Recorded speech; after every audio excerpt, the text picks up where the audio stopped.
Good afternoon. Good afternoon. Take your seat.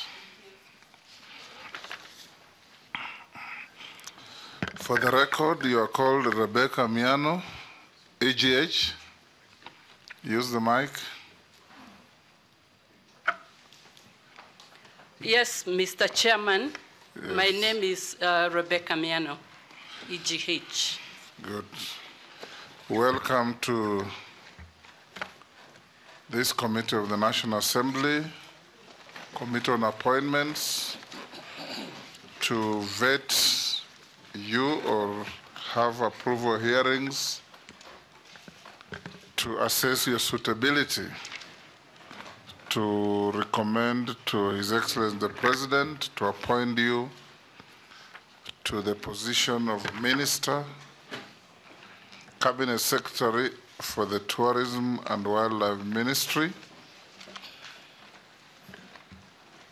This committee is a committee of the National Assembly, and I'm the chairman. On my right is the Deputy Speaker, Gladys Boss. My left is the Clerk of the National Assembly, Samuel Njoroge.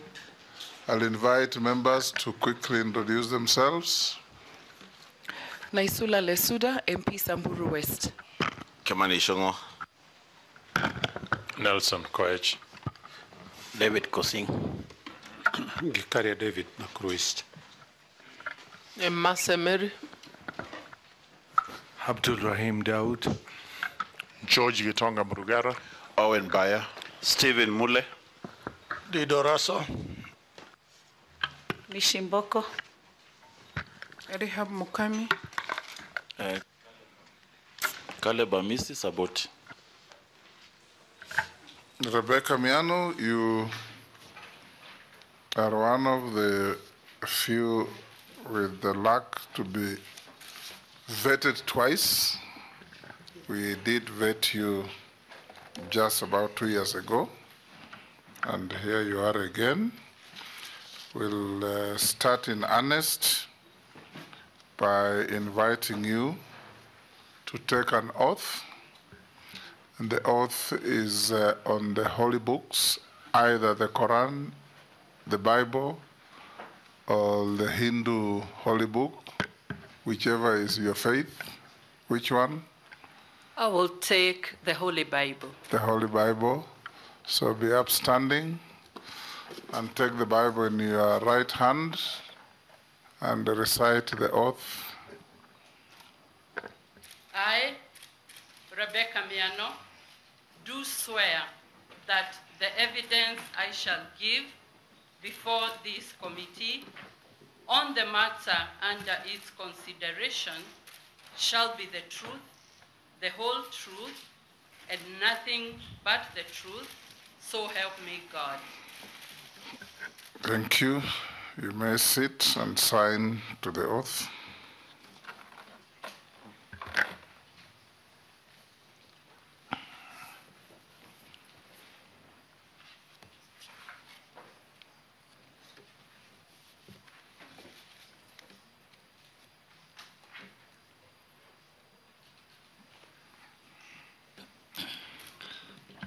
If you have your documents, as you should, you'll give them to the sergeant to pass them on to the clerk to cross-check with what we have in our possession.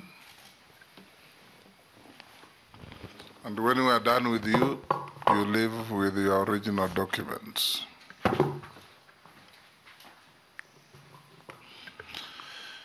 In just under 5 minutes, Rebecca, for purposes of these proceedings, members will be referring to you, including myself, as nominee. So nominee, tell the committee your name, your educational background, your work experience, and your key competences that make you suitable for being recommended to take up the appointment for which you have been proposed.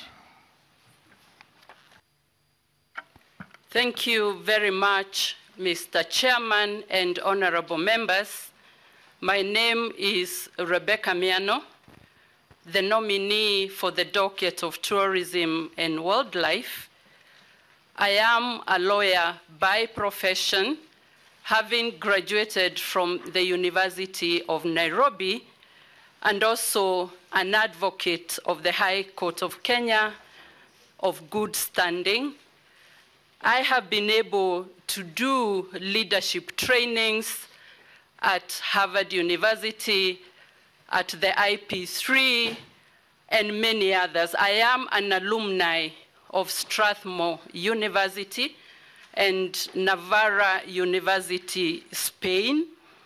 I am also a certified PPP expert, having obtained that at the IP3 Institute.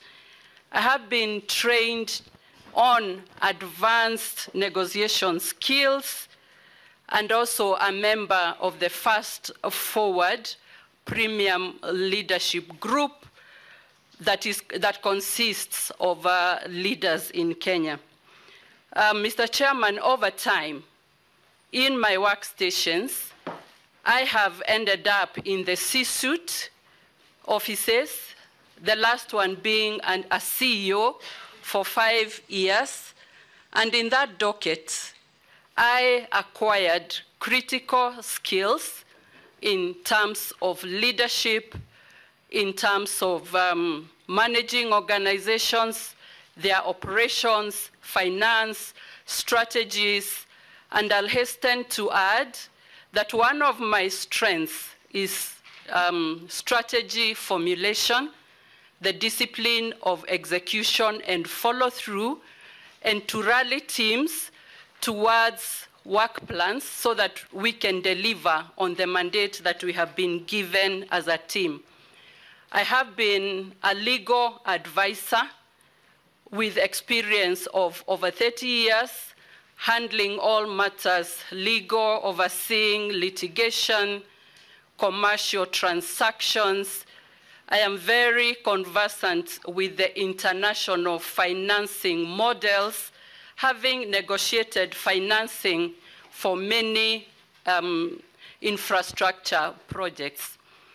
Mr. Chairman, I was later then appointed or sworn in as a cabinet secretary after vetting by this committee, and I took over the docket of East Africa Community, and thereafter, after a reshuffle, I moved to the Ministry of Investments, Trade, and Industry.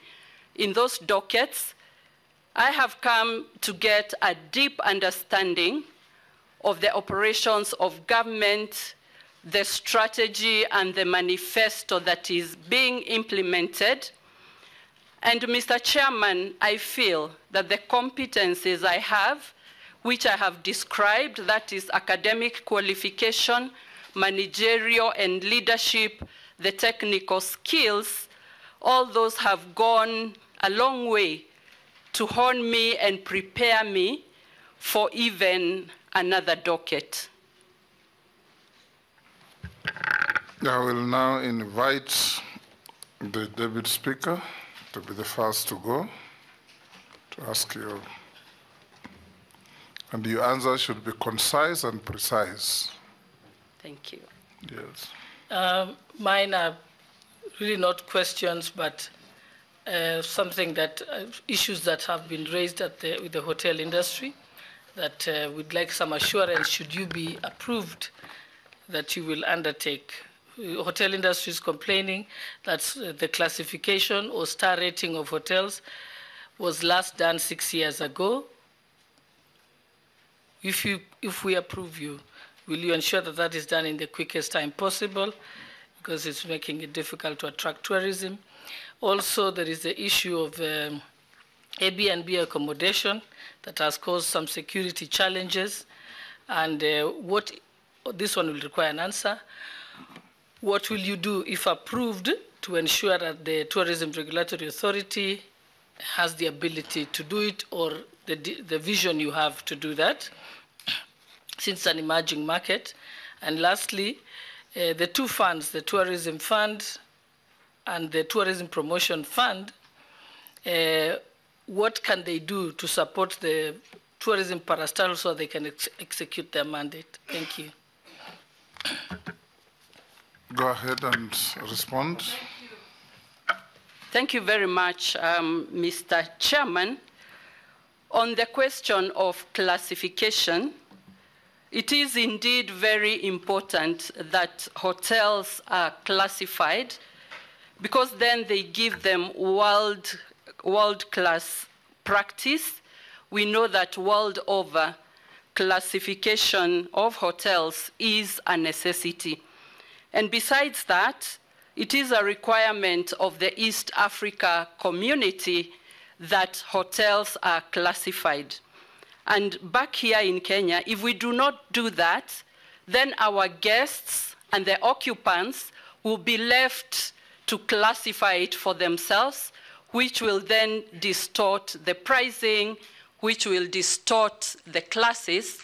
And if I am approved, I will undertake to conclude the work that is pending on classification so that we have an objective classification system that has integrity and that will enable our hotels compete globally and even maybe be included in some of the chains because of the classification. We know that if you do not classify yourself, you find other people classifying you. And I know that if we look at the world best practice, we cannot leave our hotels without classification. It is true, and I have been briefed as I met the industry, as I met the ministry. This has been pending for the last 5 to 6 years, and indeed, this will be an imperative.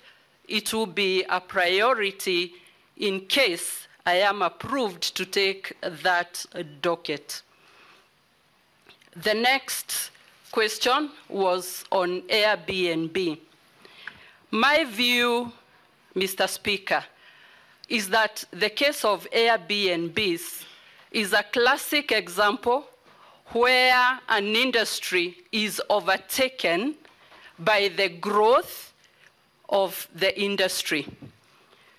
And I will not hesitate to say, because we have research institutions, research organizations dealing with tourism, they must be on top of the game with what is happening, the contemporary changes, so that as a country, we keep up, we foresee, we prepare ourselves. When I look at the Airbnbs, we are lagging behind as a country, as a region. We are trying to catch up, trying to avoid and maneuver issues that come up.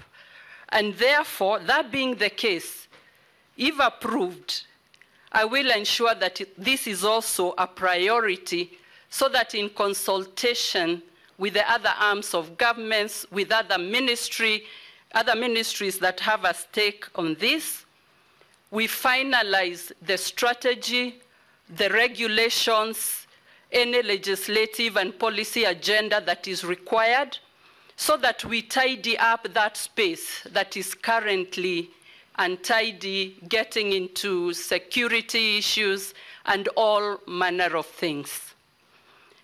The third question is on tourism fund taken together with the tourist promotion fund.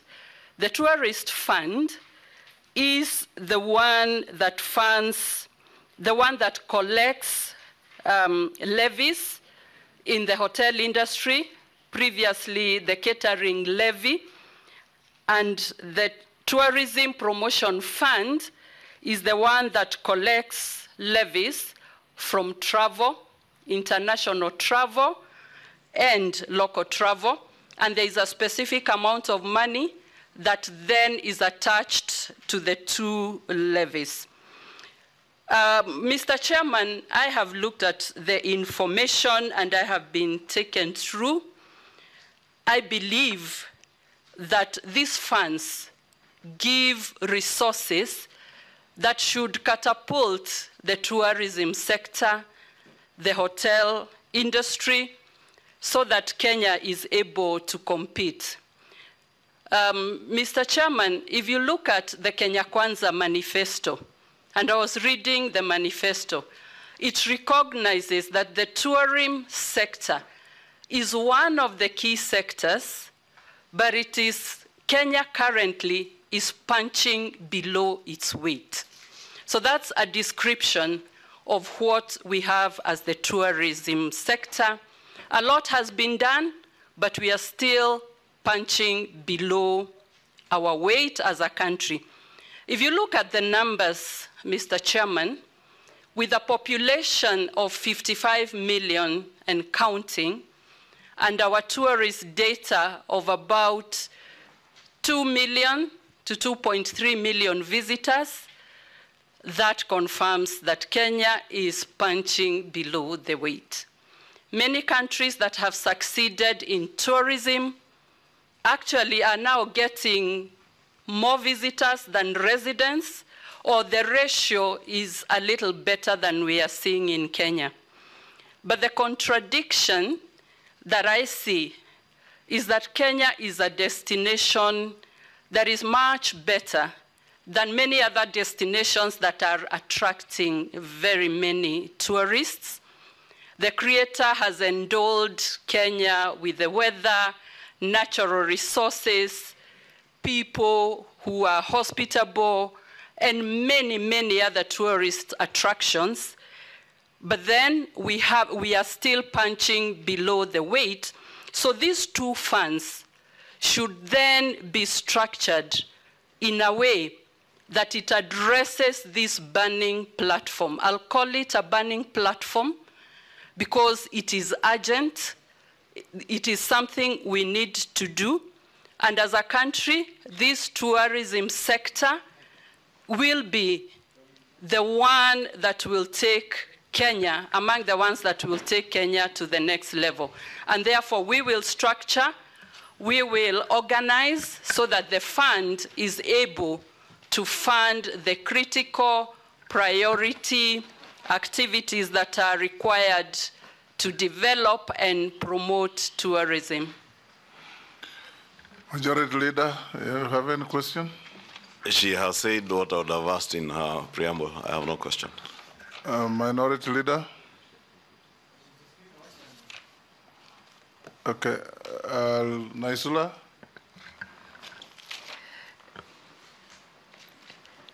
Honorable Miano, leadership requires that you're not only seen or heard, but your leadership must be felt by the legacies that one leaves wherever they have been. So very briefly, just mention two things that you have left as a legacy in the two dockets that you previously held in a short period of time, 2 years. What can you say are those two things?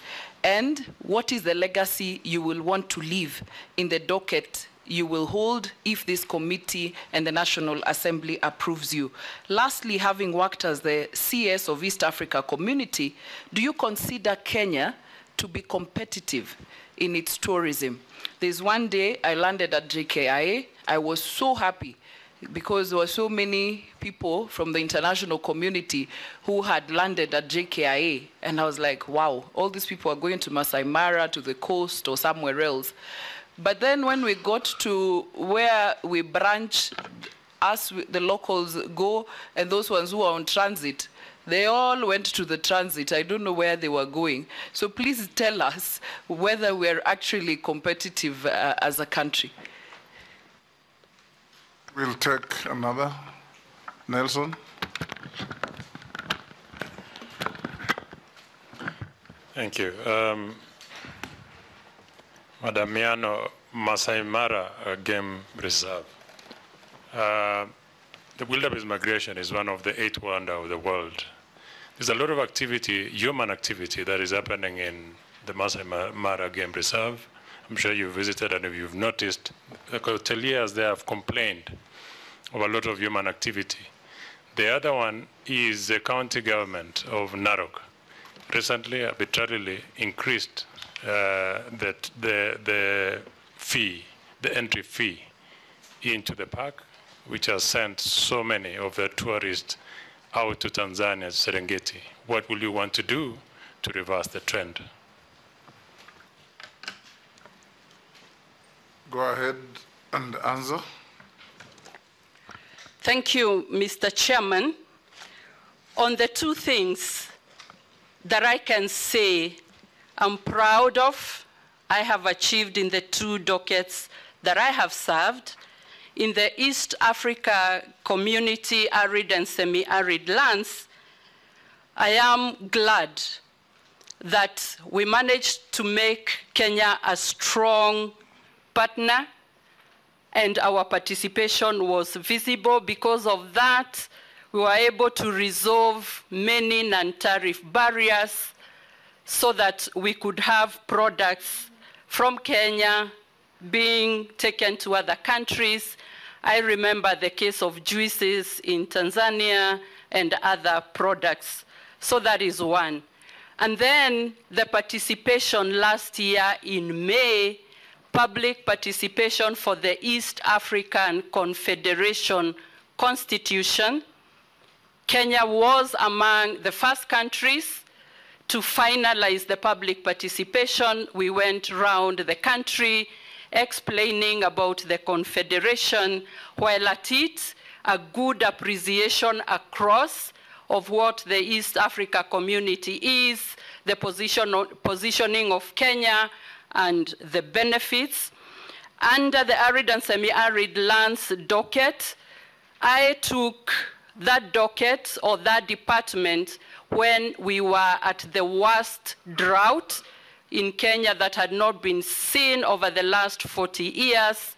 We were able to put strategies to manage, glad that we did not lose human lives.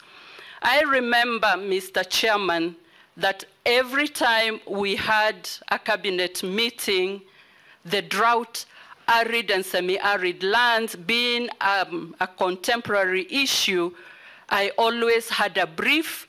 I always brought together the whole of cabinet and government to appreciate what is happening, and I learned the power of communication, the power of disseminating information so that everyone can rally together, especially when there is a crisis or when we are facing trouble. The question on whether Kenya is a competitive destination, my response is that we can do better. And Mr. Chairman, sorry, the Ministry of Trade, you were there for almost a year. Thank you very much. In the Ministry of Trade, I am very happy that for the 7 to 8 months that I was there, we were able to register significant and tangible results. We hastened the conclusion of the European Union Economic Partnership Agreement. We took it through the process of ratification. We signed it. And right now, there is a process to disseminate the information across the counties in partnership with the industry so that the country can appreciate the opportunities that are available in this great market covering 26 European countries, and it will be quota-free, duty-free. We were able to achieve that. Mr. Chairman, we have managed to create a robust relationship and participation with the private sector, roundtables to discuss issues, and based on that, I was appointed to chair the Business Reforms Action Plan with a timeline of 3 months. We met many stakeholders. We have a catalog, a whole menu of what issues are ailing industry, especially regarding the cost of doing business. I submitted the action plan to the cabinet. We then distilled it, and each ministry right now has a list of issues that they need to address if we are to strengthen investment, trade, and industries. And it was a very good document which can even form the backbone of what the government should address to create a conducive work environment. But finally, the global stage. We were able to have trade and business forums in various countries where we showcased Kenya as an investment destination. And I saw the rankings that were released in the last few months. Kenya was rated as the best destination for investment in 2024. We attracted a lot of startup capital, much more than our contemporaries in Africa. And we have quite a significant number of rankings. And if you recall, something that touches on tourism, a renowned travel agent from America did announce that Nairobi is the best city to visit in 2024, beating Montreal, Paris, and all the other cities. And so we have significant work that is going on, and I'm sure that my successor will find a lot of systems already going, and it will just be plug and play. On the question of competitiveness of our tourism sector, Mr. Chairman, I would say that we have room for improvement. And the reason I say this, competitiveness is measured not only in terms of monetary value, but what services go with it, and what products that we have. We know that for a long time, Kenya has been known for its beaches and safaris, what we call beach and bush. But the endowment we have in this country requires that we have diversification of products. We have heritage attractions, we have cultural, sports, and many other things that we can cement and package. If you look at the monetary bit of the competitiveness, local tourism does seem to suggest that we are not very competitive. Our local tourism is still very low. We have not managed to convince the population that tourism is not only for visitors arriving from other countries, but we can do better in local tourism. But when you start that discussion, many Kenyans feel the hotels are expensive, other tourist attractions are expensive, and therefore there is quite a lot of room for us to position Kenya and rethink our strategies so that we are competitive in terms of monetary, in terms of product, in terms of service, and everything else that goes with tourism, including digitalization and many other things that contribute to the competitiveness.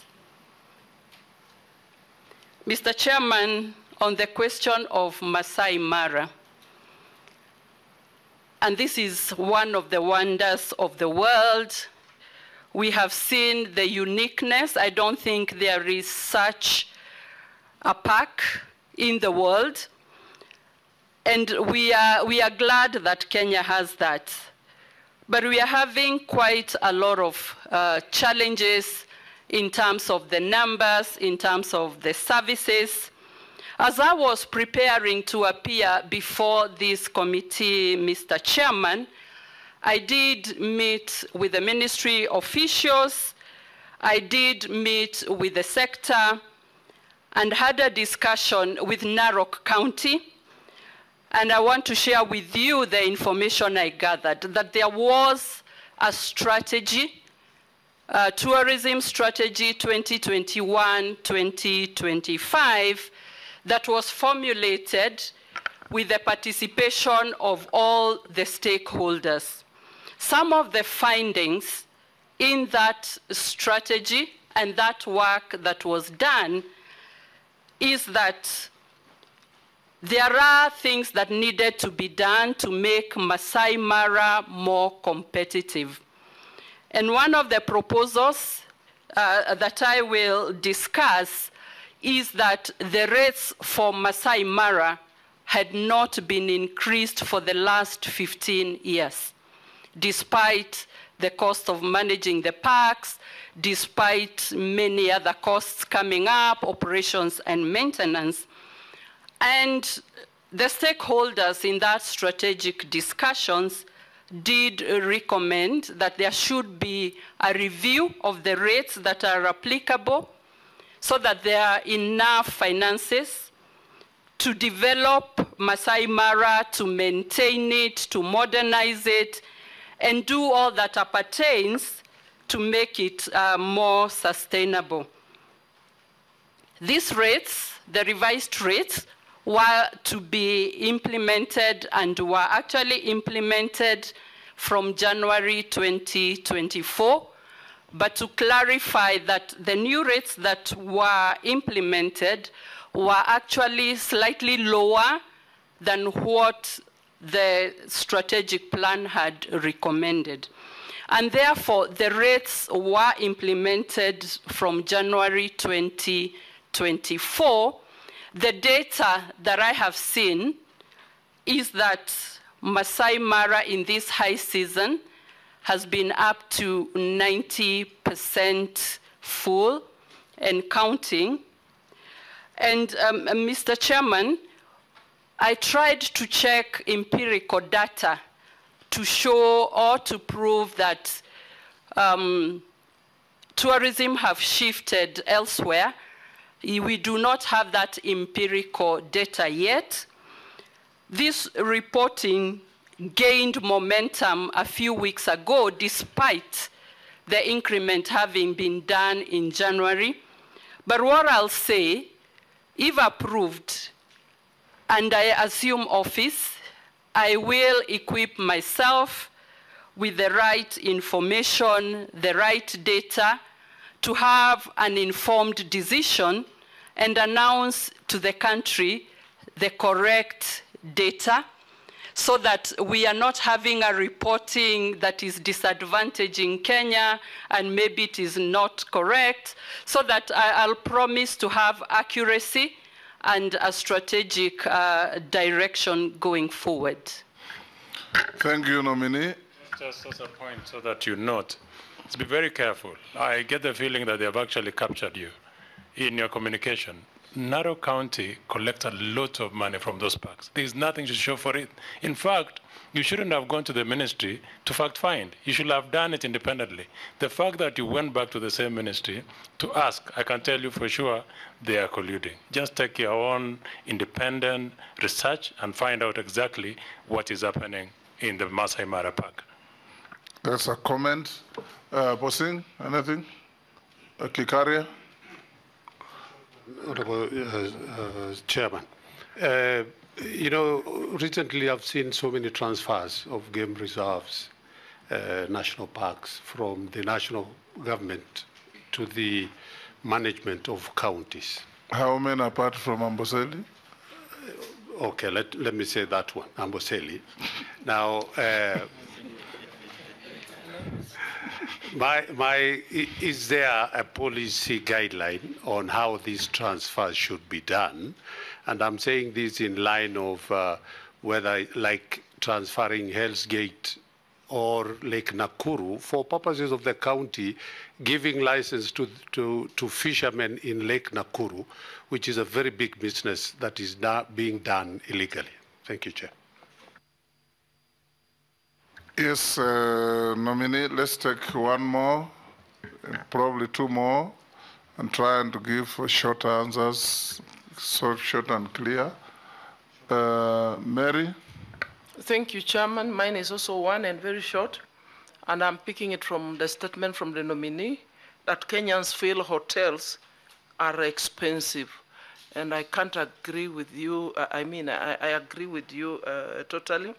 Hoteliers have expressed concerns over the multiplicity of taxes, including tourism levy, housing levy, VAT, NSSF, income tax, payee, NHIF, trade license for counties, and meter. You yes, have to add now yes. operating expenses where they must invest heavily on marketing, on technology for them to get guests into these hotels. So if you are a successful nominee, what plans do you have to ease this burden? Do you foresee the likelihood of merging some of these taxes and levies as an incentive to investors? Thank you. Daoud? Thank you, Mr. Speaker. There is the compensation of wildlife cases. This is a comment. You need to, if you are confirmed, you need to look at it because it has stayed a long time and the paperwork is not the best. But what I want you to look at, the first thing is Section 35(2) of the Wildlife Conservation and Management Act. It needs to be relooked vis-a-vis the county governments because in Meru, and I believe it may have happened somewhere else, the county government went and demolished one of the lodges in the park. And apparently they have to pay more than 300 to 400 million, and it's a foreign investor who has been there for long. So what kind of investors will come if those things are being done? Nominee?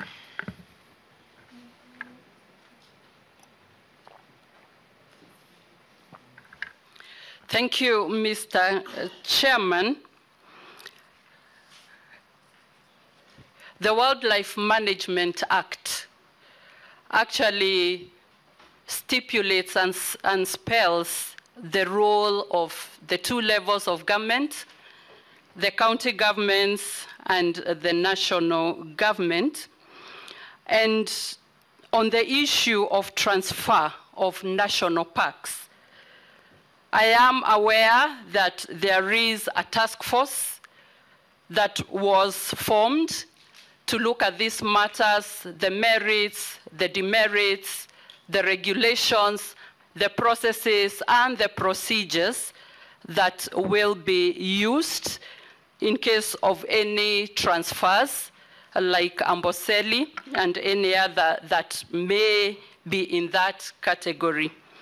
The task force, I am informed, has finalized its work, and in the next couple of weeks, we'll be presenting this report. And I will be looking out at this report for my contribution, for contribution by the whole sector, so that we are able to come up with clear guidelines, clear advantages, and clear processes of how this matter of transfer of national parks should be handled. Mr. Chairman, if approved, and I get into this docket, the list of priorities is forming up and it's becoming clear so that we have clear policy directions and guidance, and that will enable actions to move much faster and with clarity, avoiding disputes and other issues that at times derail processes, make them take much longer. And I will promise, if approved, I will be able to look at this as a priority. On hotels, licenses, and levies, there is duplicity and multiplicity of licenses and levies. In preparing for this vetting and this hearing, I came across upwards of 16 licenses and levies that apply to the hotel industry. And Mr. Chairman, this speaks to the ease of doing business, the cost of doing business. I've also come across quite a lot of work that has been done in trying to address these issues. I know that there is a bill on county licensing unified bills, and also some work that was being done by the Commission for Revenue Allocation. We will be able to finalize this work and, where applicable, merge, eradicate, and be able to consolidate some of these licenses and levies.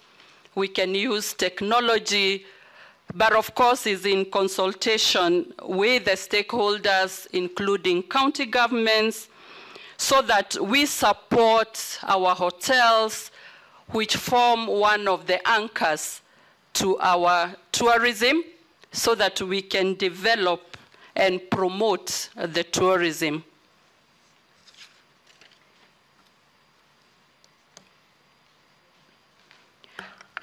The other question on Section 35(2) of Conservation Act, we need to work very closely with the county governments.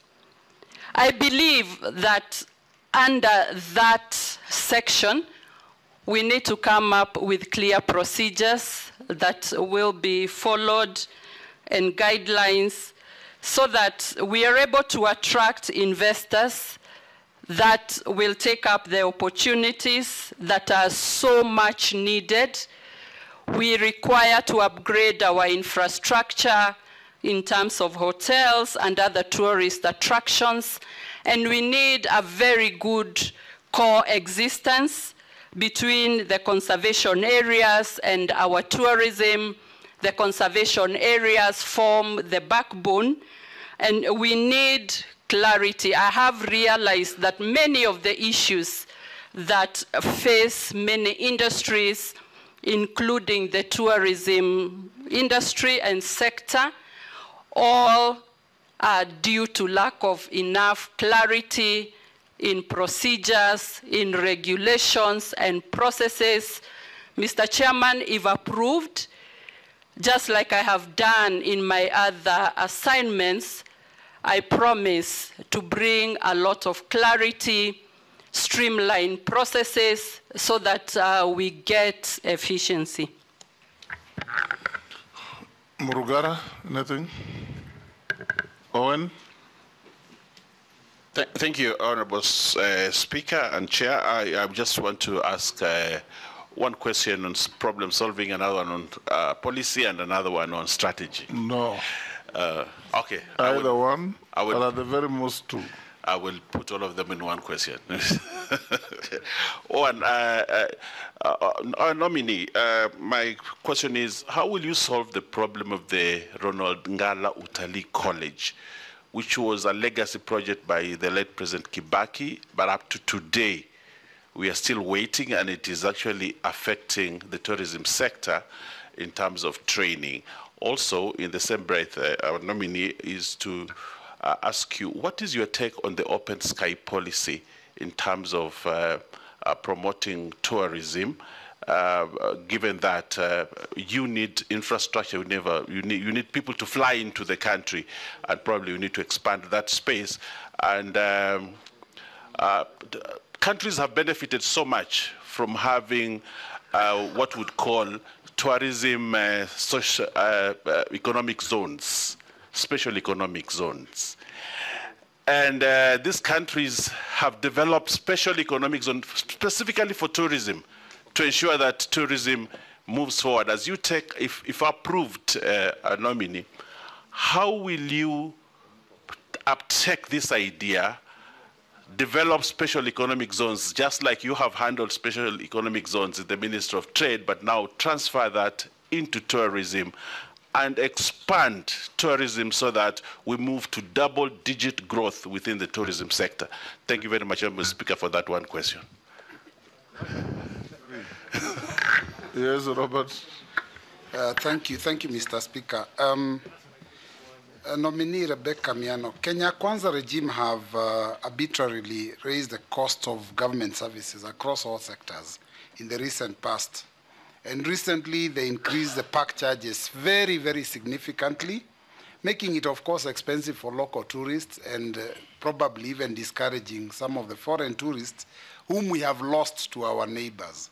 Now, this was done, the local game charges were done despite the Committee of Delegated Legislation actually discouraging the ministry from doing it. Now, I have two questions on that. First and foremost, will you respect Parliament so that whenever you have any proposals, you have a discussion with Parliament before implementation? And the second one is, what will you do so that you can return the sector back to competitiveness? Might you consider reducing those charges? Because the increase is extremely high. Thank you, Chairman. Thank you very much, Mr. Speaker. CS nominee, Tourism, Honorable Miano. In March 2024, the Kenya Wildlife Service launched the National Human-Wildlife Coexistence Strategy Plan 2024-2033. The strategy aims at fostering a sustainable wildlife conservation while effective mitigation mitigation on human life conflict, which has been a menace in this country for most of the parks within whereby most of the communities are living. What action plan and measures are you going to put in place to make sure that the entire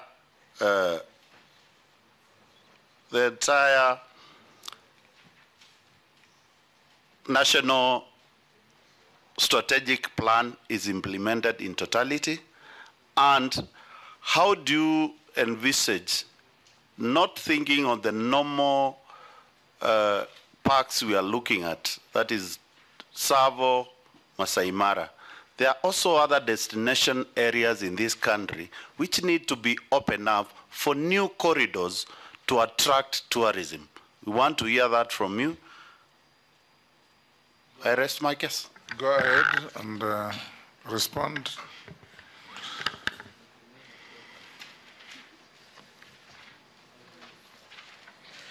Thank you, Mr. Chairman. I'll go straight to the point. The questions asked by Honorable Baya on Ronald Ngala Utalii College. I am informed that the college, the infrastructural work and buildings are about 85% complete, and it is anticipated by the month of October, most of the work will be completed and intakes will start happening. I am glad that that is the information that is coming up to show that eventually the Ronald Ngala Utalii College will become operational and offer the very much needed training after many, many years. I will follow up in case I am approved to ensure that the timelines that have been given are adhered to, because I have seen a report giving those timelines.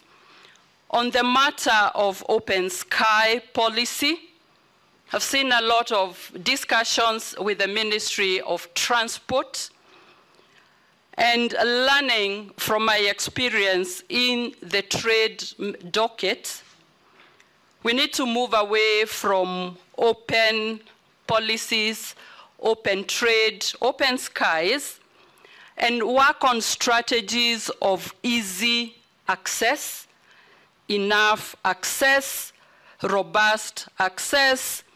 For example, for our tourism, if we are able to attract many, many more airlines from various destinations and bring our visitors and tourists to Kenya with much ease, easy accessibility, then we will not have a debate that is seemingly emotive, but be able to attract as many arrivals with ease. I'm also aware that before COVID, we had airlines that had access to some of our airports, and especially in Mombasa.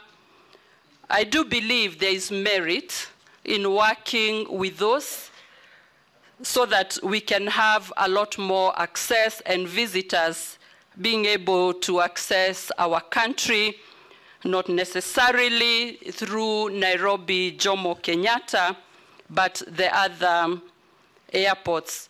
Special economic zones is a familiar topic to me, both in the East Africa community, because in the Council of Ministers, we were able to approve the policy and strategies for special economic zones in the East Africa community, and so we have common policies. In the Ministry of Trade, I was in charge of the special economic zones. I am very well conversant with the incentives that are attached to the special economic zones. We have actualized quite a number of special economic zones as a country, and based on the policy that we have, it is envisaged that there will be various special economic zones, and then we can have sector-specific zones that accrue to it. For the tourism, I am a supporter that we should have a tourism special economic zone. There is one that was gazetted in Lamu County, though not operational. To be precise, Mr. Speaker, that is the way to go. On the question of the cost of entry of the game parks and the national parks and the increase, Mr. Speaker, there was a strategy by stakeholders that recommended some of these changes. But I want to say from the word go in the affirmative, I will respect Parliament. My record speaks for itself. Whenever invited to Parliament or committees, I give it utmost priority. And if there is any compelling reason, always liaising with the committee and Parliament to be able to reschedule and get another suitable date. I have been asked whether, if approved and I take this docket, I will look at reducing these charges. My response is, I will look at all the reports so that I'm able to make an informed decision so that I do not pronounce myself today in haste, but again, it is urgent and a priority in consultation with stakeholders to put this matter to rest. Again, clarity and efficiency of policies, the robustness of them will help faster execution of the work plans and be able to move this country forward. In terms of human-wildlife conflict, yes, I'm aware that there was a strategy that was formulated. Point of order, Honorable Chairman. No. Honorable Chairman, my point of order, I just want to tell our nominee that when you are going to involve the stakeholders, don't forget the local communities and the tour operator, because on this issue, they were not involved. And that is why there is a lot of outcry. The comment, well taken. Have already mapped out the stakeholders in the tourism sector. Yes, and I want to confirm that it will be comprehensive, consultative, and leaving nobody behind. Thank you. Human-wildlife conflict, in terms of the strategy. Mr. Chairman, I have seen that the strategy promotes alternative sources of income so that there is not too much conflict between wildlife and human fighting for the resources.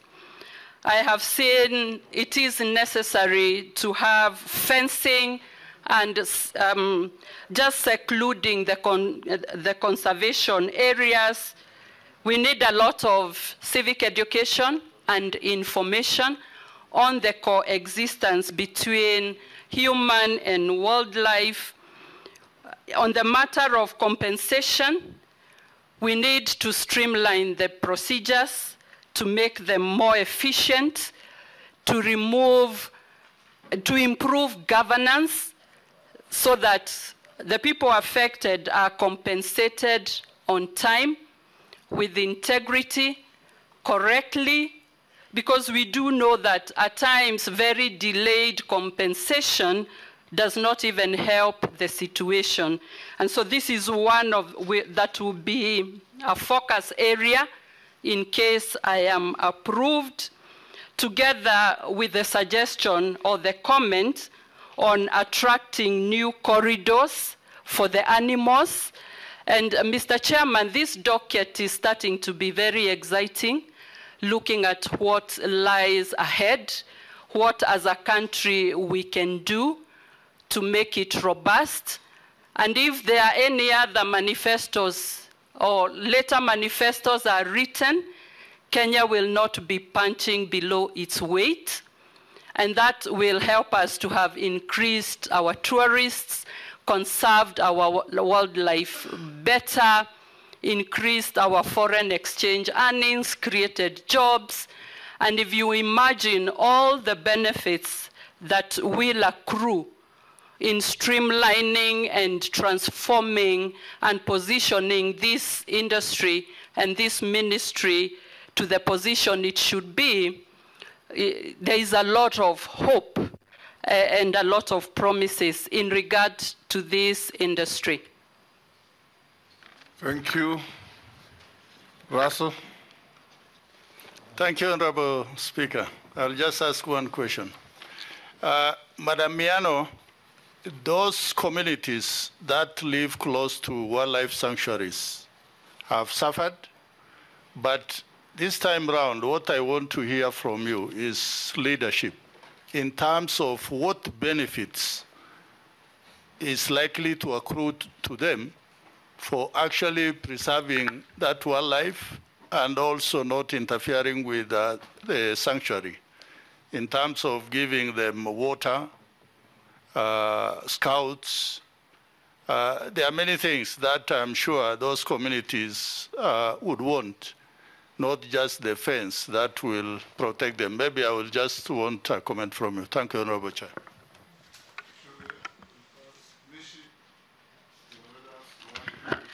Thank you, Honorable Chairman. Honorable Chairman, you know I come from Coast Region where tourism is, so I need to ask some few questions. Honorable Chairman, you know Kenyans have lost some hope in terms of this docket. I will allow you two. Only two I'll do. Yeah, Kenyans have really lost some hope on this docket. In fact, when the cabinet secretaries were dismissed, Kenyans were just saying that at least now maybe we'll have somebody who's going to have a zeal and will be ready to do some reforms. And for me, I want to ask Rebecca Miano, what kind of intervention, which are immediate and short term, so that you can give hope to Kenyans to see that something is being done. Chairman, I'm just looking at something like Mombasa Beach Hotel. And during your time, I know you used to go to Mombasa Beach many times, and that was the best beach hotel. and it is under government. But today, even when the state officer, civil servant go for meetings, go for conferences, you just see about Serena, White Sands, Pride in. What is happening? This Mombasa beach is really dilapidated. It is like, I don't know what is it. In fact, one of these few days, I have to negotiate with the government so that I can buy this hotel and I revamp it. Because I have seen the government is not seeing that. That is what I'm asking. Those immediate intervention that you are going to do so that Kenyans will have some hope on that. My last question is about Mama Ngina waterfront. Mama Ngina waterfront used to be a cultural and heritage site, and it used to be under the municipality of Mombasa and then county of Mombasa. Now this site has been taken back to Nairobi, and it's been managed by people from Nairobi. So what are you telling the community around Coast region, from Mombasa County about this issue? What is your take? Don't you see that you have to give us back to the county this site so that we can do more and more to attract tourists? Thank you, Honorable Chairman. Rahab, do you have anything? You'll pass. Ramisi?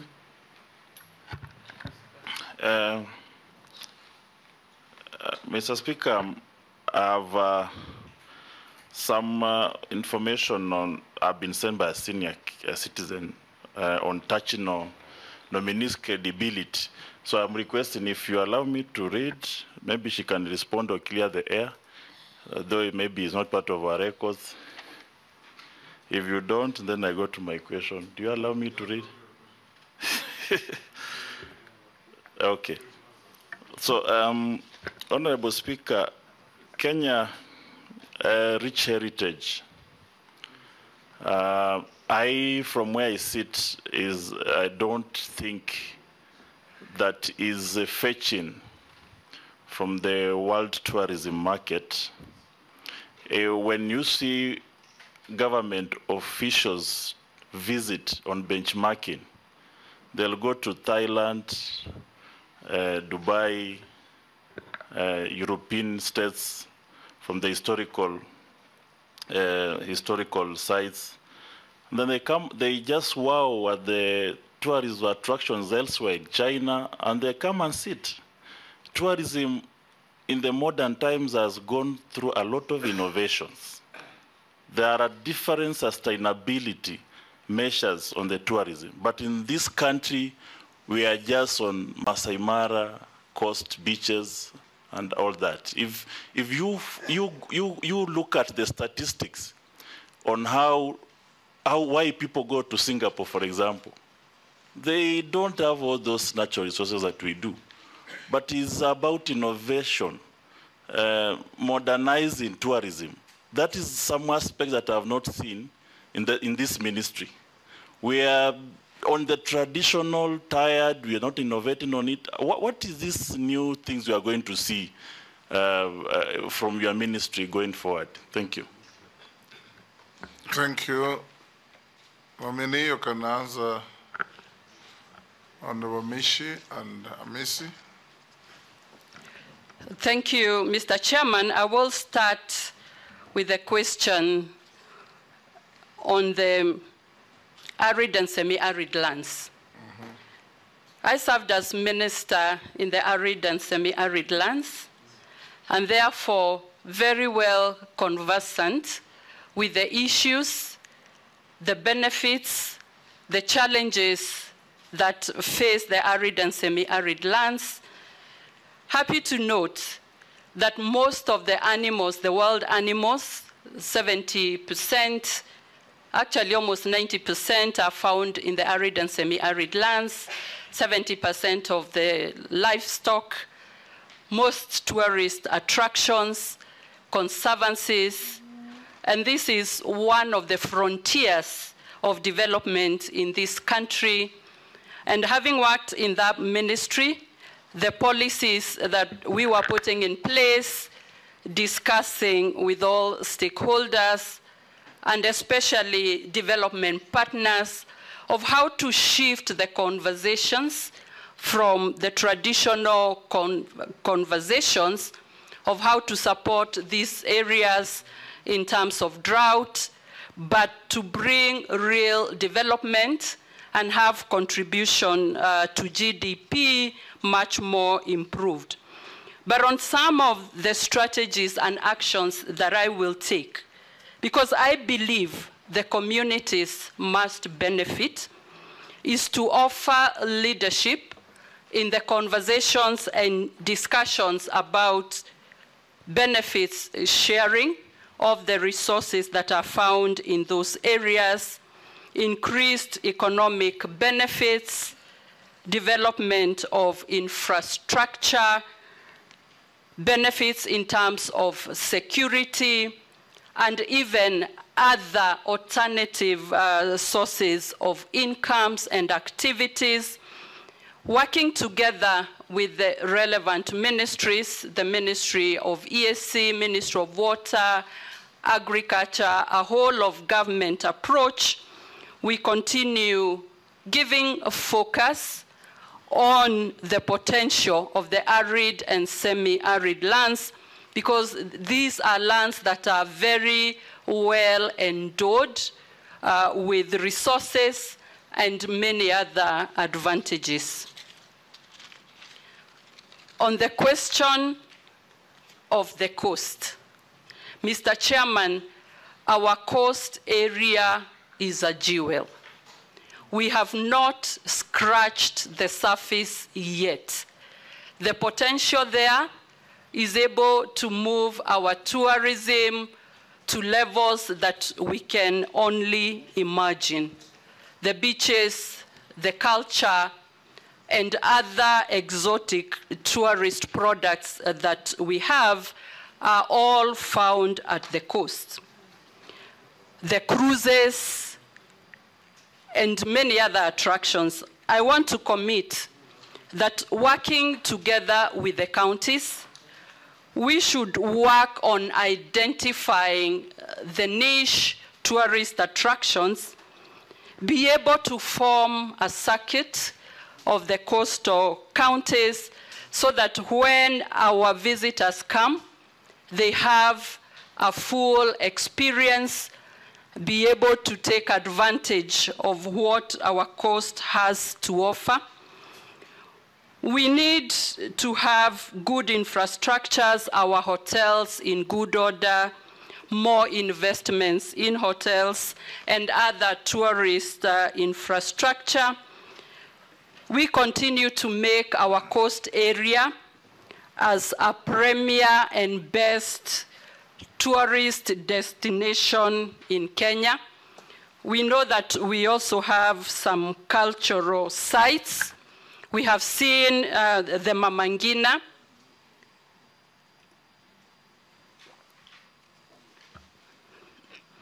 And Mr. Chairman, to respond to the honorable member on the issue of Mama Ngina, we need to work together with the purpose of getting maximum benefits, increased tourism, increased earnings, something that will just blow that region into economic activities and to success.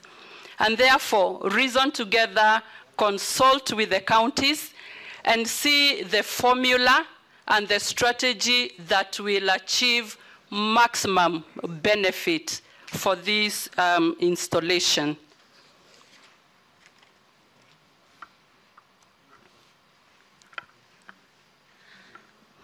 May I respond to the question by Honorable Hamisi about the heritage?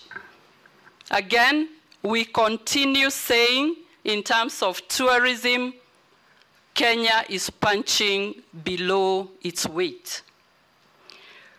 We have consistently focused on only a few areas or a few attractions, especially the beach and the safaris, but Kenya has a lot more to offer. The honorable member did indicate that some of the benchmarking trips go to other countries and maybe do not bring back enough information to spur and catapult our tourism sector. Mr. Chairman, there are quite a lot of things that we can take advantage of.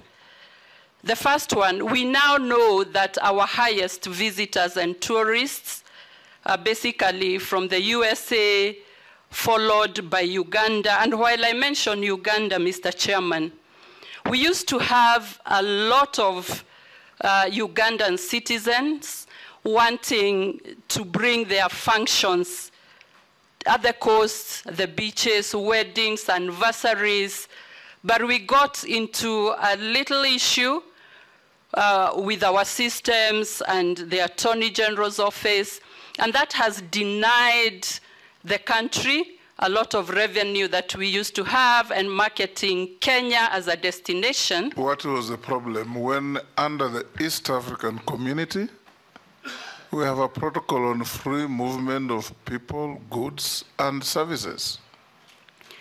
Mr. Chairman, I'll say it's a non-tariff barrier, but we will get the real issues and be able to resolve what it is and open up again this niche market of affording countries that are landlocked with opportunities to experience the beauty of the beaches and have memorable functions, anniversaries, and all that. But on the issues, on what we can do to spur our tourism, Mr. Chairman, we need to diversify the origin of our guests. We need to attract new markets, the Middle East. When I looked at the numbers, we are not getting enough visitors from some of these good destinations.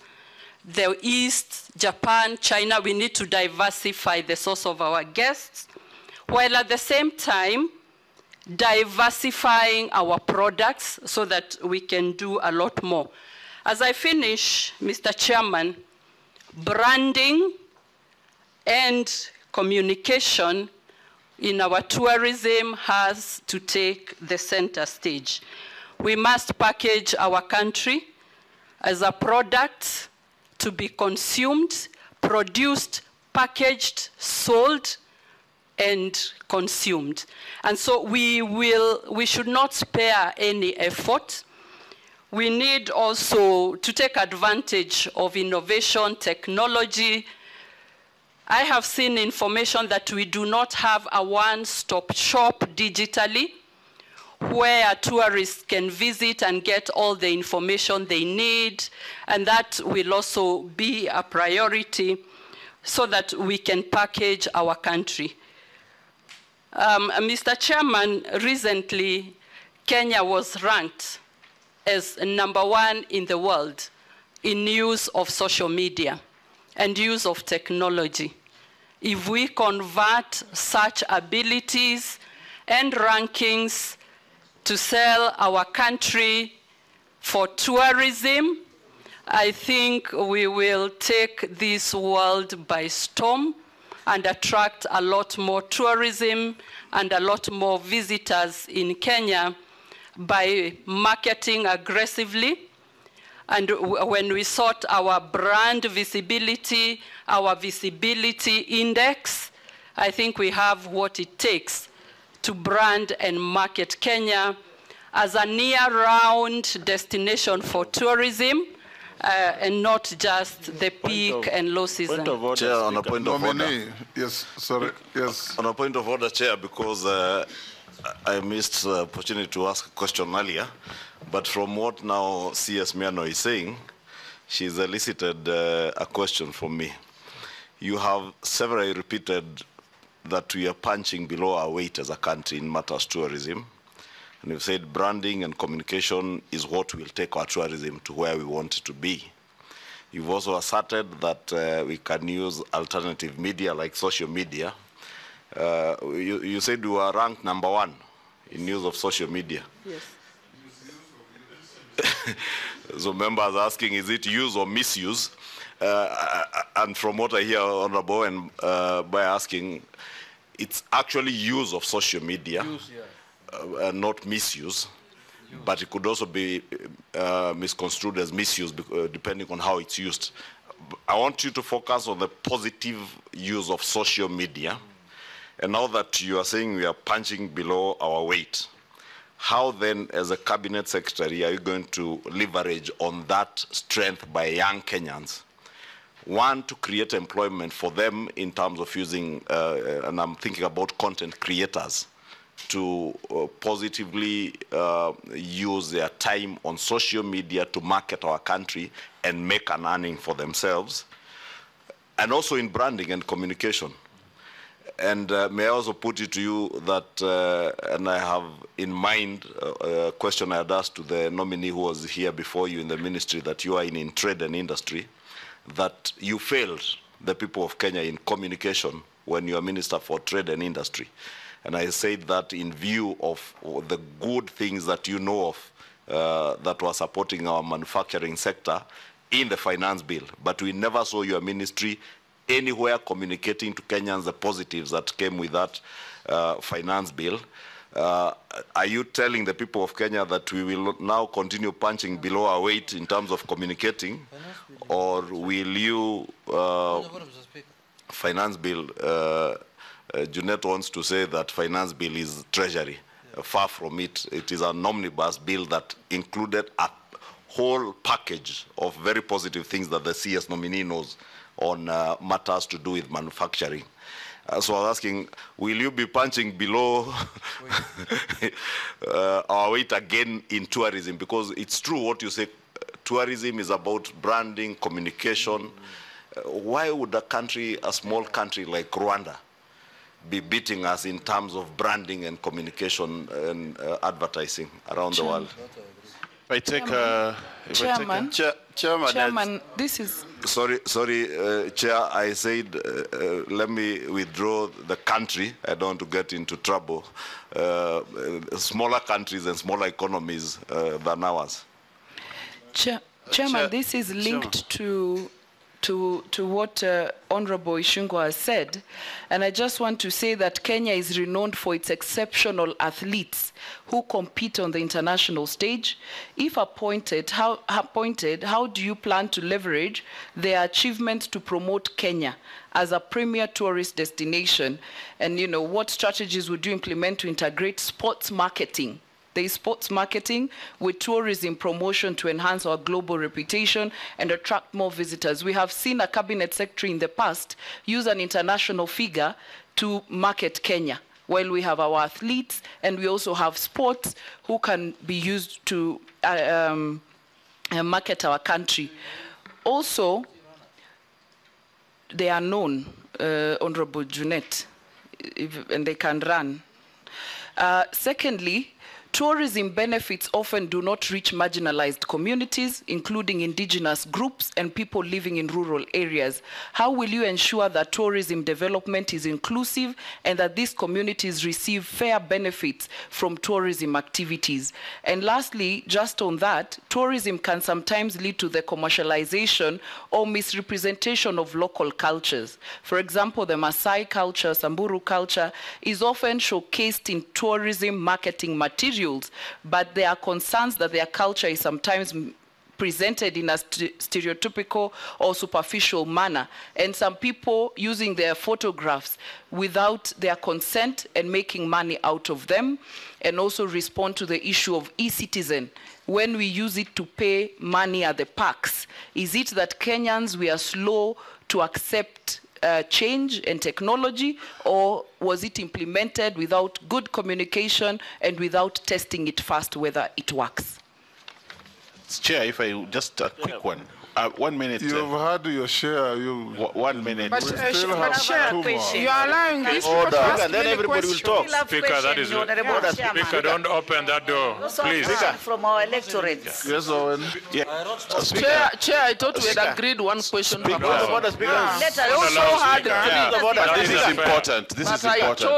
Order, members. Owen. There, Honorable Speaker, the only person who has had a second bite is Naisula, and from what I saw, she was reading some rehearsed statement from somewhere. Yes. From the members of the public. We have from the public. Chair, the nominee has spoken about almost everything in tourism, except one thing which she must tell us how well prepared she is about. Tourism is very sensitive to security. And the decline of tourism in Kenya is associated with insecurities that happened, especially at the coast, in Lamu and other places that affected tourists. What is your plan to secure the tourism fold in terms of ensuring that tourism? And then the aspect of the tourism police is now hindering the development of tourism. How will you handle that? Thank you. Honorable Speaker, I just wanted to ask about Ushanga Initiative, because it's underfunded, and that is a program for the Asar area. And I expected Naisura to ask that question, because those women, they normally get that money so that we can empower them, but they are not getting any money. Thank you. Chairman, I have a question from a Gen Z. I have a question from a Gen Z, Honorable Chairman. I want to read it. In early 2024, a lobby group filed a petition at the High Court accusing Miano of spending Kenya shilling 94 billion of taxpayers' money on ineffective power generating projects during her time as CEO of Kenya Electricity. This accusation included commissioning unusable high voltage transmission lines and conducting feasibility studies for 2 new power plants that never became operational. What is your take, Honorable nominee from a Gen Z? Chair, the last one from the public to Honorable Miano. I've just received a message whereby the public is asking, are you going to continue? Why are you breaking the protocol we have been following? I'm sorry, Chair. The chairman has been reading the public. Okay. Then when I finish, you compliment. Now everybody's jumping in. What are you doing, you guys? Okay. Go ahead. Chair, may I respond to this, because they are becoming quite many? Let him finish. He had started. Thank you, Chair, and apologies. The public is asking, as a nominee for tourism, are you going to continue using the conventional way of marketing Kenya, or what is your take on how you'll rebrand the country and forget those odd methods of branding the country? She already said she will use social media beyond the conventional marketing tools. Can you answer the ones that, and concisely and precisely, no speeches, just answer the questions.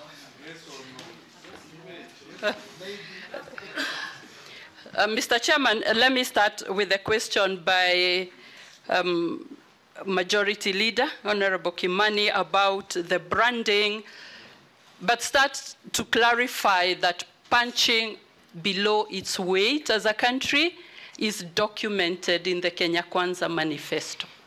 And that is where I am coming from, which is a reality. And then you asked about the use of social media. Additionally, people taking a lot of time having consultancies. When we have a youth that can turn around material that can, we had endless meetings with the industry, with the manufacturers. We had discourses and discussions, and eventually we had a convergence on what we need to do. I want to confirm that we had enough consultation and enough communication in that regard. In terms of athletes, Mr. Chairman, the question asked by Honorable Naisula, it's very special that we have our athletes who is a pride of Kenya. We can position them as our tourism brand ambassadors, working with them in the countries that they go, so that to ensure that there is fair sharing of benefits, that their cultures are respected. We should explore opportunities to even have intellectual property rights so that we can respect and safeguard the usage of the cultures that those communities have to offer.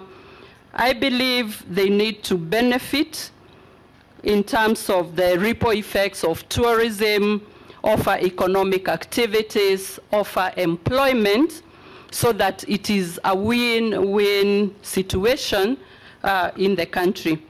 In terms of e-citizen, we are aware, and even as I was preparing, there is information to show that there is quite a lot of improvement needed, and especially even in tourism. I got information that occasionally when paying, especially as a foreigner or for services, it takes long, it may not be clear, but I'm aware that there is a lot of work going around to strengthen and to streamline the e-citizen platform, and I believe this will be one of our quick wins because it is digital and will hasten and make it efficient. In terms of the question about the power industry, Mr. Chairman, I do not have the actual information, and I'll be ready to respond to any issues that come through, but I want to confirm I've served with diligence, a good record, and I've done what I should as the CEO or as a strong leader in the energy sector, and I'm proud of the achievements that we received, but Chairman, I'll leave it there. But I also want to talk about how to refresh the Kenya brand. And talk about Ushanga. About Ushanga initiative, Mr. Chairman, this docket is in the Ministry of Heritage, Culture and Arts. They will be much better suited than myself to give comprehensive and convincing answers. Honorable Mole's issue? It was answered? Yes. Okay. Yes. There was a question about security. And tourism police and so on. Can you answer that? Yes.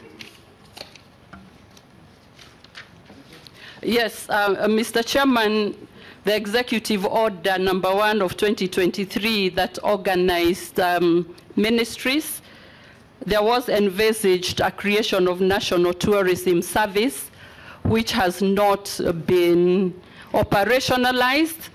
And again, it will be one of those priority areas because we need to ensure that there is enough security, not only for tourists, but also for the citizens.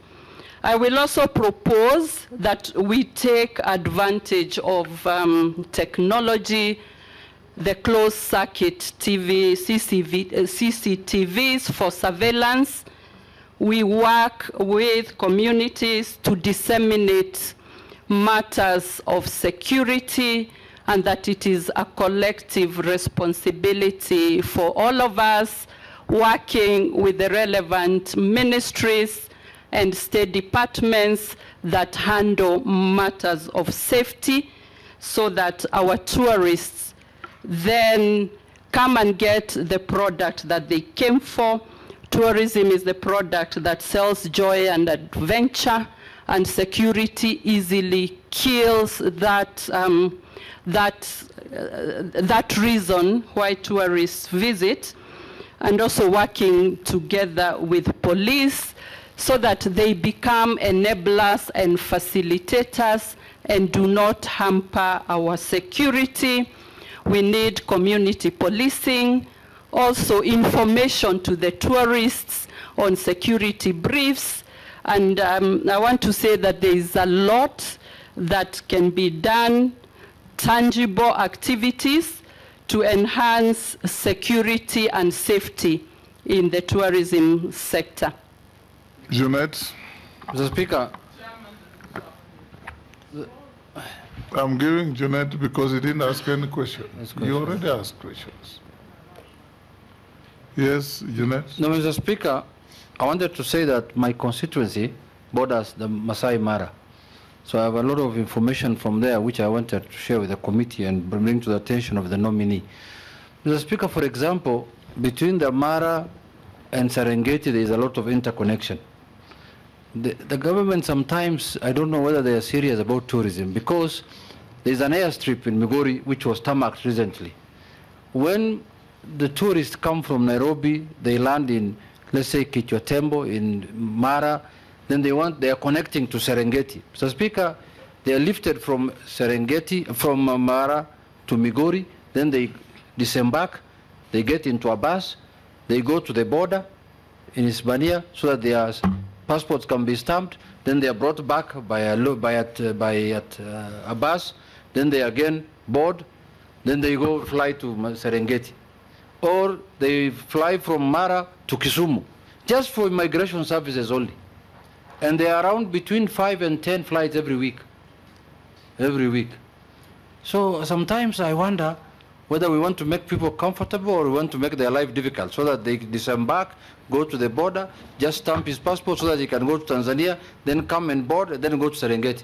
Madam Nominee, if this committee approves you, what do you think you can do about that? Or you have no powers over that? It's an immigration issue. Yes, Mary?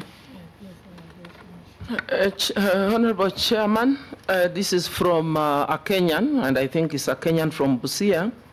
He's saying, ask Mrs. Miano when new places like the ancient rock art in Busia will be considered in tourism circuit. I think it's helping you to boost local tourism by enlisting new ancient places or new tourism sites across the country. We have wonderful culture. We have scenery everywhere. What are you going to do that will be different from those who have come before you to profile Kenya as a #1 tourist destination? That's what this committee and the country wants to hear. Robust management, whatever, what is it you'll do that is different? Because those slogans, we have had them before. Thank you, Mr. Chairman.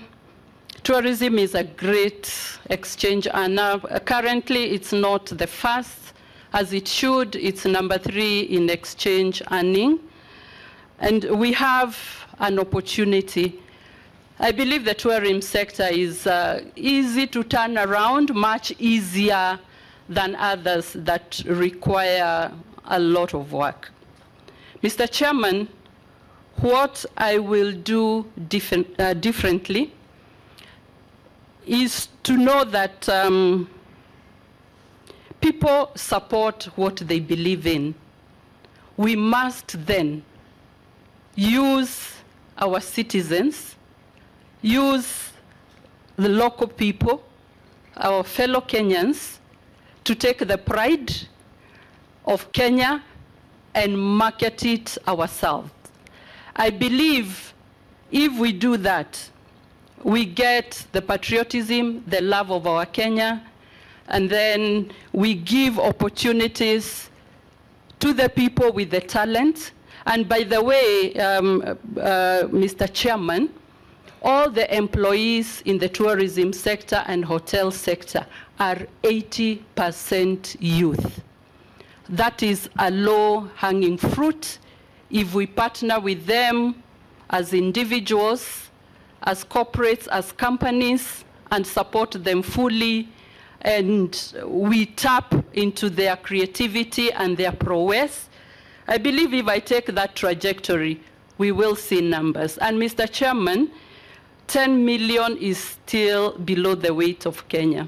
At 55 million, we should be talking about beyond 20. And Mr. Chairman, with the support of Parliament to put the right policies, and with all the stakeholders. We have a very robust private sector, development partners. We must go out there and turn around this tourism and increase numbers. I want to give you comfort that I am an executor. I'll give it my all, more than ever before, and especially because when you get a second chance, you must also double up your efforts, your delivery, and that is the reciprocation that I will owe if I am found fit and I am approved to hold this most progressive, exciting docket that can just turn around this country of ours. Will you also consider, if you are confirmed, to revolutionize organizations like Brand Kenya? I have gone to functions out of this country, and you see a banner there, Brand Kenya. When you go there, you see wood carvings, and tea, coffee, Masai shukas, and that is all. Nothing else. And they say they're branding Kenya. We were in London last October, I think, for celebration of the 75 years of the Commonwealth. Part of the participants in the preparation was the Kenya High Commission. When we went to the opening of the event, on the list was Maasai dancers to celebrate the 75 years. Who turned up? Black men with the heavy muscles from West Africa as Maasais. And when one of our colleagues asked which part of Maasai land you come from, they disappeared after a very poor performance. Now, you know, those misrepresentations undermine our tourism as well. Lastly, from me, we used to have, when I was in foreign affairs, a demand from the Ministry of Tourism to post what they call tourist attaches and trade attaches. And let me tell you how fallacious it is. And you want to know how you'll do it differently. You pick somebody from the Ministry of Tourism, probably ushered through lobbying, and you post that person to China to sell Kenya tourism. For 2 years, he's learning the language and his way around. The next 1 year, he's struggling to know where to go to market Kenya. The fourth year, his term is over, he comes back. You send another one under the same circumstances. You send somebody to Russia, same thing. You send somebody to France, same thing. What are you going to do differently to market our country in major destinations? China has more than 200 million Chinese going out as tourists every year. If you just get 2-3 of those, you can imagine the impact on our GDP. Mr. Speaker. Yes. Just to add on what you're saying, Mr. Speaker, also it depends on when you arrive at the country. What do you see first? Yes. Look at the kind of airport we have. It looks like a bus park, Mr. Speaker. There's no difference between that airport and Migori bus park, where people park matatus and everything. You can't even have a parking space, Mr. Speaker. You go round and round. You don't know where to park your car. Secondly, Mr. Speaker, I met an Arab in Dubai. I asked him, why are people coming here like this all the time? He told me the Sheikh called the immigration and everyone who deals with visitors and told them, anyone who comes to this country is my visitor, and you must make sure that he's handled well. Mr. Speaker, it also depends on how we handle our visitors. When you are parking them in Migori bus park, how can they be happy? So, nominee, can you give the people of Kenya an assurance that you'll act differently, market Kenya in a different mode and different version, using different tactics and different people? Thank you, Mr. Chairman. The tourist industry and some of the things we do in Kenya, we are caught in a time warp. Comfort zone, doing the same things the same way. Carvings, the beach, we have not stretched our imagination. We need to stretch our imagination out of the comfort zone, come with new products, reimagine our tourism sector, rethink, refresh our brand, and that will inform some of the things we are going to do based on what Honorable Junette has said, and how we are going to position our product, how we are going to position our country to attract more tourists. It will mean getting new facilities, or at least renovating and refreshing our facilities so that we get the image that we think our country should have. So, Chair, I will be very innovative, transformational, wanting to lead teams that are high performance, and will want to rally this vision through so that we get results. On the matter of attachés, when you described, it reminded me of my experience at the Trade Department or the Trade Ministry, and it is a time for us to get our attachés based on their skills, their qualifications, their competences, based on what they really can bring for the country. We need to check even their linguistics so that we send the correct people. I am a believer, if you have the right teams, well equipped, with competencies, you'll be able to get much more. And this is... On a point of order, because I think the CS nominee did not get your question. Because when I listened to you, the speaker was asking, is there a need to have a trade attaché, a tourism attaché? Why not have what you have been calling a one government approach?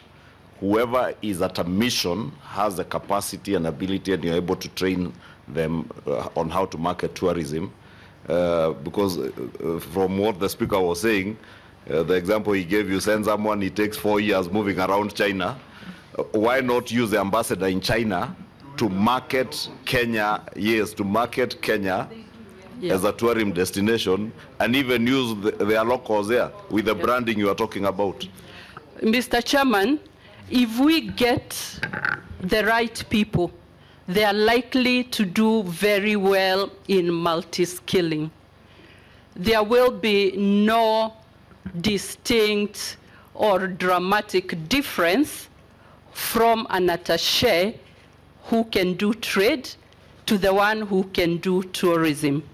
And I think if we combine those roles, it will be more efficient, more affordable, so long as we get the right people, a selection procedure that is fair and firm when we are getting the skills that we need, and we will not need to duplicate a Kenyan handling this, another one handling this, while one person can be very well equipped and able to deliver that service. Yeah. Mr. Speaker, she never answered my question about compensation. Wildlife. Yeah, human-wildlife conflict. The forms are not right, and they are not paid. 10 years down the road, we have not been paid. So please tell us what you're going to do differently. I am aware there is a backlog on compensation. The process has started and it's picking up again. Remember, in my previous docket, I was invited for a function earlier this year, and there was a launch of the compensation. And Mr. Chairman, like I said, and I remember we discussed here that compensation that is delayed may at times not be compensatory as it should be. So in my mind, I thought I had responded to the question, but I think this is something to give priority. Excellent. We do know that there are fiscal constraints, but prioritizing cost containment, removing non-essentials will still afford some resources to undertake the needed compensation. Rebecca, we are coming to an end. You had Naisula read to you what the public was asking. Mary Mase, Kami, and Mishi, and Mule.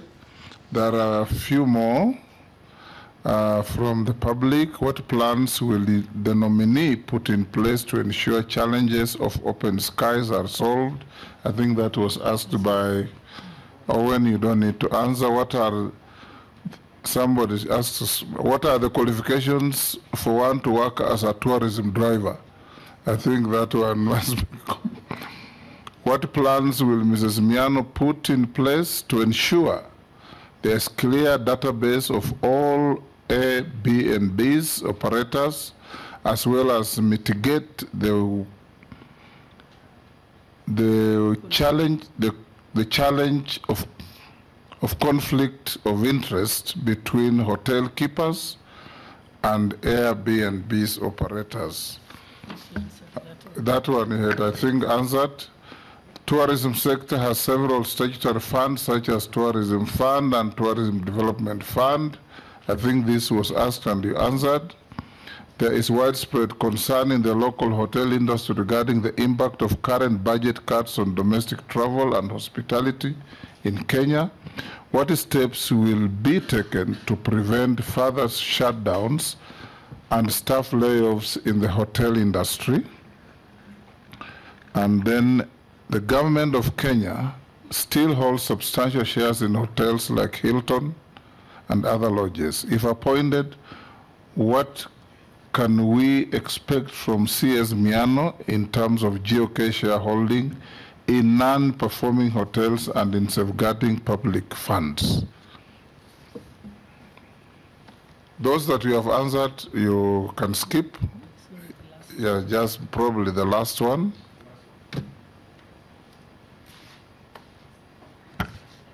Mr. Chairman, on the issue of cost containment and how it can affect the hotel industries, I think we need to rationalize industry, and even for the hoteliers to optimize their operations and maintenance costs, get maybe alternative cheaper ways of O&M, and that way they will continue offering rates that are competitive and affordable. I believe, Mr. Chairman, like we said before, if we are able to sensitize our community on local tourism, and I'll give you just a very quick examples. We have many opportunities to have products together with industries that can appeal to our communities. And because I am a lady and conversant with the chamas, we can have products that those chamas can uptake, get away from the traditional meeting in one home and the other in a merry-go-round and buying hot pots and all that. Maybe that cost, if there is a product, we will give the ladies and the groups a better experience at affordable rates, and therefore we must all put on our thinking, innovative minds and see how to cope with the situation we have by coming up with diversified products, affordable products, and rallying uptake from the groups that we know can have. I must say that maybe the young people are more uptakers of tourism. When I'm going up country and I pass through Naivasha, Delamere, you will not miss a group of youth who have put themselves together to go to a certain destination. The industry must rise to that challenge and that occasion and offer them products that they'll be able to uptake with ease, affordability, efficiency. And Mr. Chairman, I think the possibilities are endless on what we can do to revamp and operationalize and even develop and promote our tourism, not only international but domestic. On safari lodges and government shareholding in some of these hotels, the executive order has given this to the National Treasury, but I'm sure we will work in consultation with the National Treasury to get the best strategies to transform, reform, and work on this. Thank you. I'll now ask you one or two mundane questions. Have you ever been adversely mentioned in any integrity-related report or investigation? No, Mr. Chairman. Apart from what Mish read, that you had no evidence. Do you hold any leadership position in any political party? No, Mr. Chairman, I don't. What is your net worth?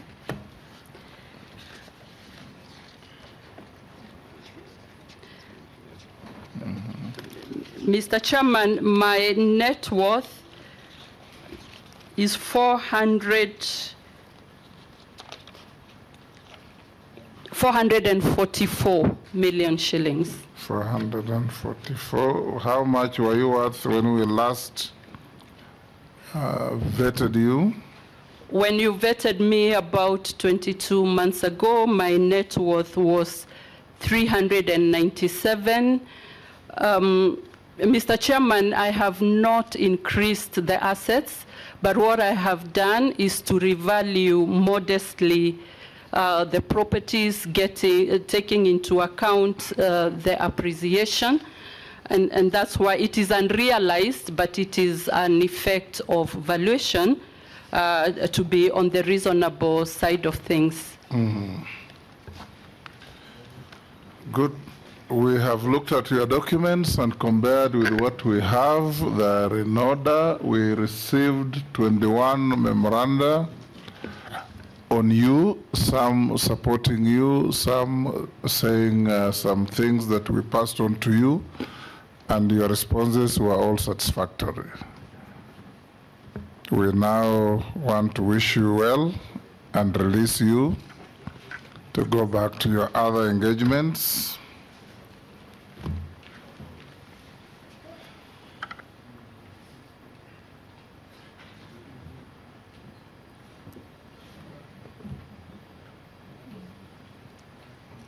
I think I'm feeling bad that they have not, the messaging has. Have a good day. Thank you very much. Rebecca. Have you taken back your documents? Yes, okay. Great.